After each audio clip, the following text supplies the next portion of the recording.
Hey guys, I'm Kristi. I'm a stylist and a brand ambassador with DreamCatchers Hair Extensions, and who I have with me today is my model, Ash Marie. Okay guys, today the look is mermaid hair. So in order to achieve this, I'm going to be custom coloring 24-inch eye-tip extensions to match the color that we've already done with Pravana Vivids. Once we put them in, I'm going to blend her, give her that look that she so desires, and we're going to be all mermaid out. Can't wait to show you guys.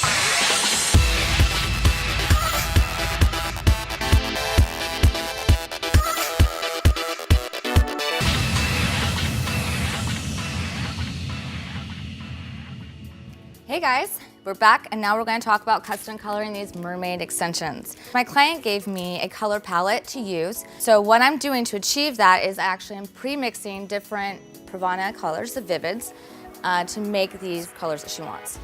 To the left, there's going to be a green. To the right, it's also another custom color. Can't really see it, but it is there. And we also have our third color because what we're going for is an ombre. Two different colors, one that's green, one that is pink. Now to do these extensions, I'm working with two different colored extensions. All are 24 inches, all are wavy. And we've got the levels 11 and an ombre as well. Right now I'm gonna start working on the level 11s. I usually only take a couple at a time. The point is to really get this color saturated. Really wanting to saturate into this hair. We wanna make sure these extensions do not have any color. Blonde missing, you want to make sure they're completely saturated. So I'm going in and really moving that color in, making sure the more I spread them out, the more color I can get in. What I like about doing these custom colors though, is that I really get a chance to get my creativity out. They give me a palette to work with, and then I have the ability and free reign to just create, and I really like it. It's kind of fun. Plus, no color is left out. You can always do any color you want. So I'm going down to a certain point because it is an ombre and her hair is a little bit past her shoulder length. So I want to make sure I at least get some of this in here to about the same length. And take my second color, which is actually really pretty. It's probably about two to three different colors. What I'm going to do is I'm going to put it on, I'm going to melt the first color down into my second color. Again, like I was doing in the front, just at the top, making sure I really saturate this hair in there, kind of squish it in, melt the color in. So you want it to be really smooth, seamless color. I do this on foil also, because I feel like it's with the light like this, I'm able to see the reflection up, seeing the color, making sure it's a good solid color. A little bit easier to work with as well. So as I mesh this color in, just kind of blend it, melt it, and you can kind of see how it's already turning into an ombre. Make sure too to keep your hands clean. It gets messy. If it gets messy, you get spots, and if you get spots, it's not a very consistent color. So you want to make sure you really keep your hands and workplace really clean, keep your colors separate. Also, if you run out of color, best thing you can do is pre-measure it. Write it down. When you write it down, you know what you need. You need more color, you can create the exact same color every time. I have found that that makes my coloring process much easier. So I'm doing the third color, melting it in as well. So once we've got this, we've got our first section done, and we're gonna pull out this couple more extensions. Repeat the process all over again. It's a little monotonous, but it's like painting. I also am keeping the extensions around the same length of color. I want them to be all the same. A couple I will add just one solid color, but for the most part I want to keep them ombre at the same color, same everything.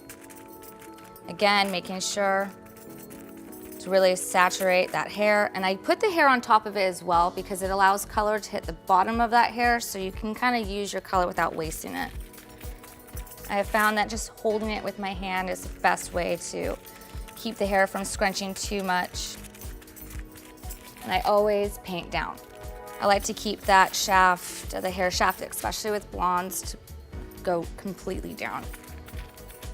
Keeps the hair a little bit more shiny. Then again, using your second color. If you get any color on there, just keep it clean.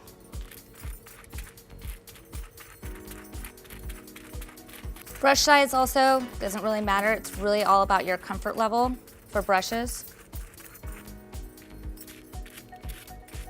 And don't be afraid to get your hands in that hair. You really, it's like I can't stress too much, but getting the color in there really good, it's gonna keep the color solid.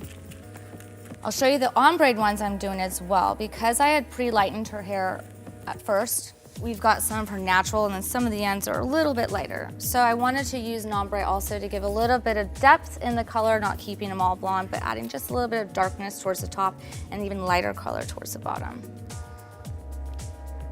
Same procedure though as far as coloring goes. But this, we can get that extra depth from the level 9, that's the top of the ombre extensions. And once I'm done with these, I'll move on and we'll do the pink. Okay, now we're gonna start with the purple pink ombre. Like I did with the greens, I custom made colors with these as well. This is gonna be close to the root color. Then we've got our mid shaft color, and then our lightest just on the tips. So again, same color procedure, starting from the roots, just a couple at a time. You really wanna saturate that color into these extensions. Don't want any blonde poking through. Again, very similar to how I did the greens. Once this is processed, it's gonna be rinsed out. I rinse with cold water, do not shampoo. And then after rinsing, condition it really well, and then just blow dry. So when I'm done with these though, I am going to apply them afterwards. Coloring this way is something I enjoy doing. It gives me a little bit more hands-on coloring technique for this. I really get to make sure it's really in there. I get to custom a little bit more. This isn't the only way that you can apply the color. You can actually put them in the person's hair, drop them all in, and then color it that way. I also do that as well. But I do like this technique when I'm doing ombres, especially when I'm using multiple colors.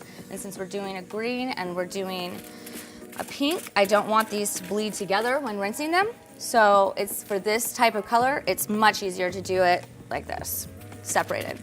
Again, just kind of melting that color down. We don't want any harsh lines of color. The pink is also going to be going on the ombre extensions as well, because I do want that depth that that darker color at the root will show. All right, we'll see how this looks when we're done, and I'll see you guys soon.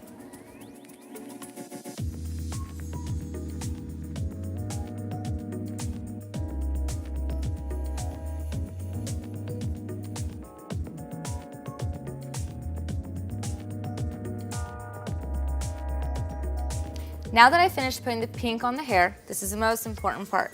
You really want to separate in here. Make sure that all that color is saturated in this hair, making sure you can really add the melting of the color, because this is what's going to make them blend, look very fluid, make the color look great. So now that this is done, we've checked to make sure everything's saturated. We let this sit, rinse it with cool water, dry it, apply it, and then we'll see you guys soon. Hey guys, here's the finished look. We finished applying the extensions in after we rinsed it out, and here's what we've got. We have the dark green to blend it out to the ombre underneath, to the pink as well. The look she was going for was a very floral kind of look, so we did the green underneath with the pink on top. So this is her finished look. Hope you guys enjoyed, and hopefully you guys find these tips that we gave you really helpful, and we hope to see you soon.